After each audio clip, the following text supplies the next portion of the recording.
દ્વારકાધીશ મિત્રો, આજે તારીખ 12 અને અમે દ્વારકાથી ડાયરેક્ટ નીકળી ગયા દ્વારકાથી સોમનાથ.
સોમનાથ લીલાવતીમાં ઉતારો ગયો અને પહોંચી ગયા હતા હવા બારે. હવે આપણે આ જે લીલાવતી છે એમાં ઉતારો લઈને હવે એને ભોજન કક્ષમાં જમવા માટે જઈએ છીએ અને બહુ એન્જોય કરીએ છીએ, તમને દેખાડીએ.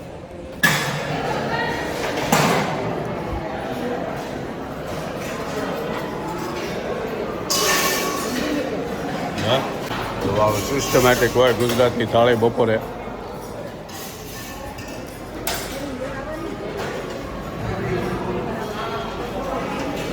મસ્ત મજાની ગુજરાતની ડીશ છે.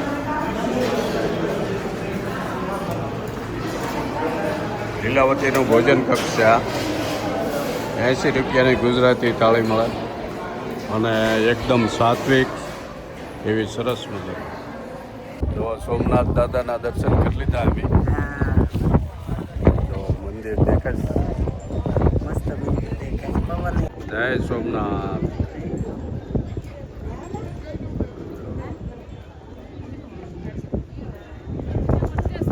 સોમનાથમાં બહુ બધું ડેવલપ થતું રહેશે. તો કેટલી વિશાળ જગ્યા બધી ડેવલપિંગ કરેલી છે. યાત્રાળુને કોઈ તકલીફ ના પડે એના માટે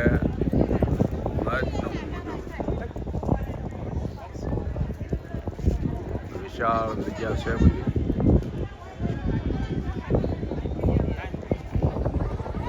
તો આવું બધું છે વિશાળ જગ્યા.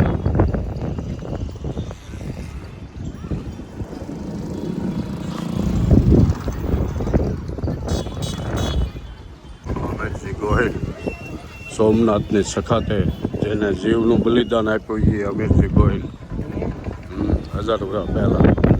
મોહમ્મદ ગઝની જ્યારે મંદિર તોડવા આવ્યો.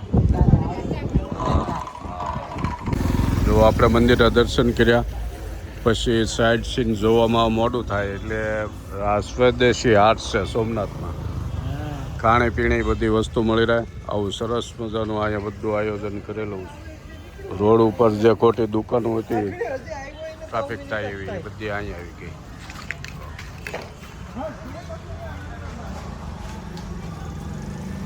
સરસ.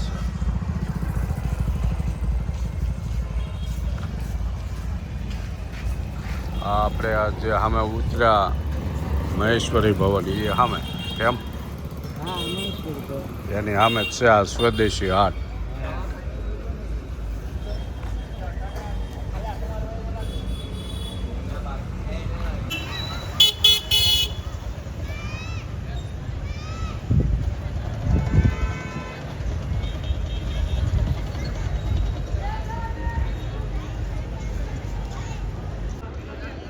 સાંજના સમયે હવે અમે મંદિરમાં જઈશું ફરી બીજી વાર.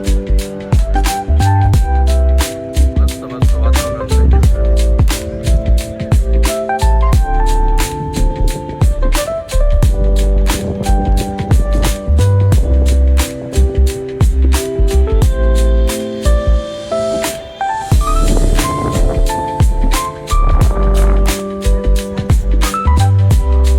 ગયા છે આપણે યાત્રી ભવનમાં. હવે નીચે જમવા જવું છે. આમાંનું સહી રિનોવેશન થાય છે. આ બધું સોમનાથ ટ્રસ્ટનું જ છે. અને સોમનાથ આવો તો અહીંયા જ ઉતરાય. સોમનાથ ટ્રસ્ટના 3 યાત્રી ભવન છે મોટા મોટા. પણ અગાઉ બુકિંગ કરાવી લેવું અથવા તો કોઈ વ્યવસ્થા કરવી તો અહીંયા જગ્યા મળી જાય. જો આવું સરસ ફૂલ પગથાણી, હવા પાણીનું સારું. રાત્રે બેસી એકો ગ્રુપમાં આવ્યા હો તો સરસ મજાનું છે. એસી રૂમ મળી જાય, નોન એસી મળી જાય, જે જોતો હોય. વિરમડેમ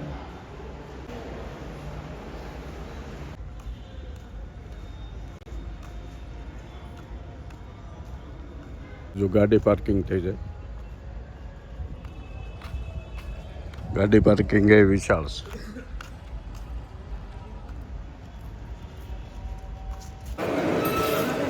મહેશ્વરી ડાઇનિંગ હોલ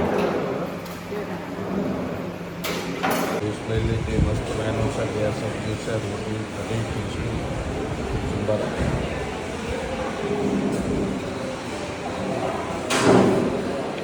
યાત્રાળુઓ હજી આવતી જાય છે. 8:30 થયા છે.